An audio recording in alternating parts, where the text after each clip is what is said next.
Saudara-saudari yang terkasih, jumpa lagi dalam Pelita Hati hari ini, Jumat 25 Maret 2022, Hari Raya Kabar Sukacita.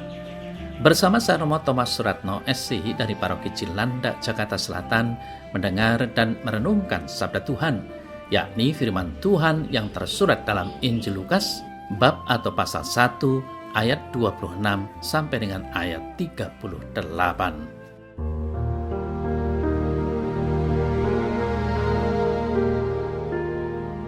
Dalam bulan yang ke-6, Allah menyuruh malaikat Gabriel pergi ke sebuah kota di Galilea bernama Nazaret kepada seorang perawan yang bertunangan dengan seorang bernama Yusuf dari keluarga Daud.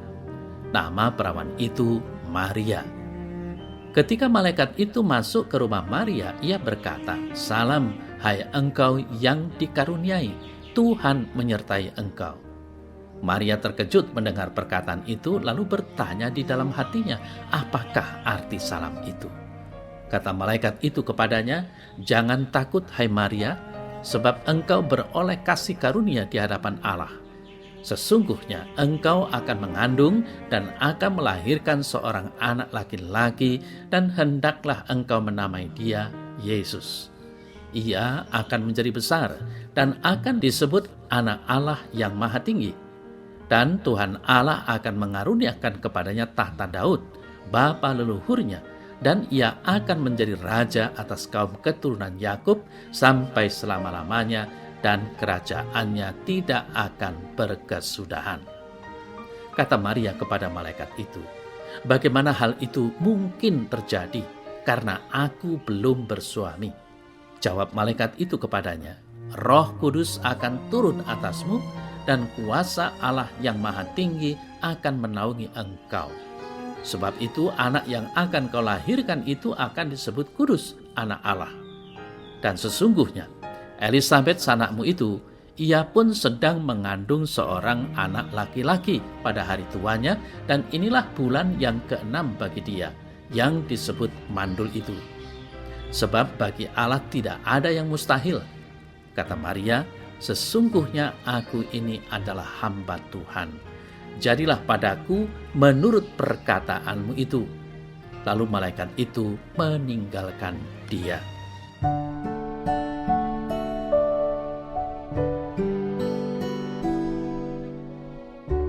Saudara-saudari yang terkasih, Hari Raya Kabar Sukacita yang dirayakan pada setiap tanggal 25 Maret memiliki hubungan yang sangat erat dengan perayaan Natal yang selalu dirayakan setiap tanggal 25 Desember, yakni di mana gereja merayakan kelahiran Yesus Kristus. Saudara saya terkasih, secara kronologis, perayaan Kabar Sukacita mestinya terlebih dulu dirayakan gereja, lalu kemudian Natal. Akan tetapi, jika dilihat dari aspek sejarah, ternyata perayaan Natal lebih dulu dilaksanakan oleh gereja, karena perayaan ini telah dimulai sejak abad ketiga, baru kemudian menyusul perayaan Kabar Sukacita pada abad keempat.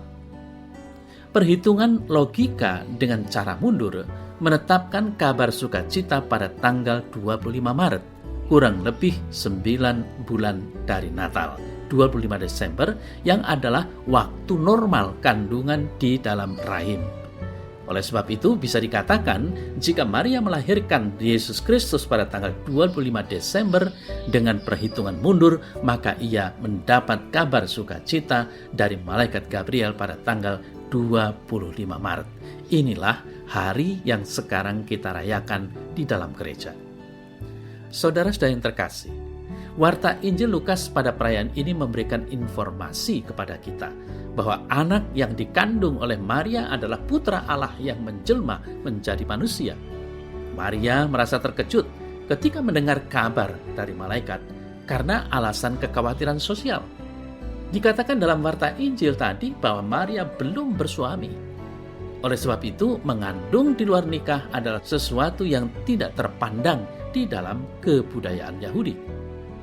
Saudara yang terkasih, penjelasan malaikat Gabriel mengenai anak yang dikandungnya dan berkat kuasa Roh Kudus yang menyertainya membuat Maria dengan berlandaskan iman yang dimiliki, berani menerima tugas dan tanggung jawab yang melampaui kepentingan sosial dan pandangan orang pada waktu itu.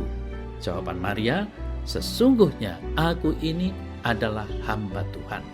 Jadilah padaku menurut perkataanmu," adalah tanda orang beriman. Ada dua hal yang ditunjukkan Maria dalam jawaban ini. Pertama, kerendahan hatinya di hadapan Tuhan yang menunjukkan kesediaan mengambil tanggung jawab apapun konsekuensinya.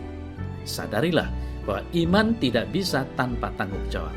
Lalu yang kedua, penyerahan diri Maria secara total kepada Tuhan.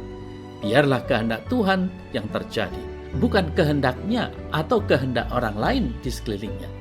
Rencana Tuhan mengalahkan rencana diri sendiri dan orang lain yang ada di sekitar. Saudara-saudari yang terkasih, jawaban Maria atau yang disebut fiat ini yang membuka rencana keselamatan Tuhan sampai pada zaman kita dan berlangsung terus sampai akhir zaman.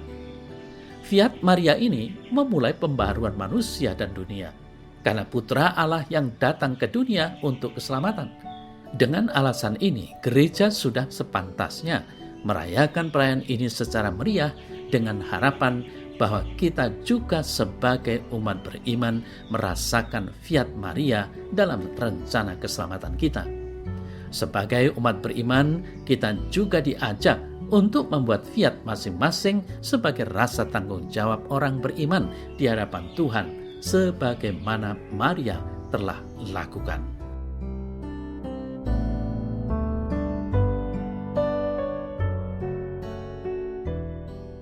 Dalam nama Bapa dan Putra dan Roh Kudus. Amin. Salam Maria, penuh rahmat, Tuhan sertamu. Terpujilah engkau di antara wanita, dan terpujilah buah tubuhmu, Yesus. Santa Maria, Bunda Allah, doakanlah kami orang yang berdosa ini, sekarang dan pada waktu kami mati. Amin.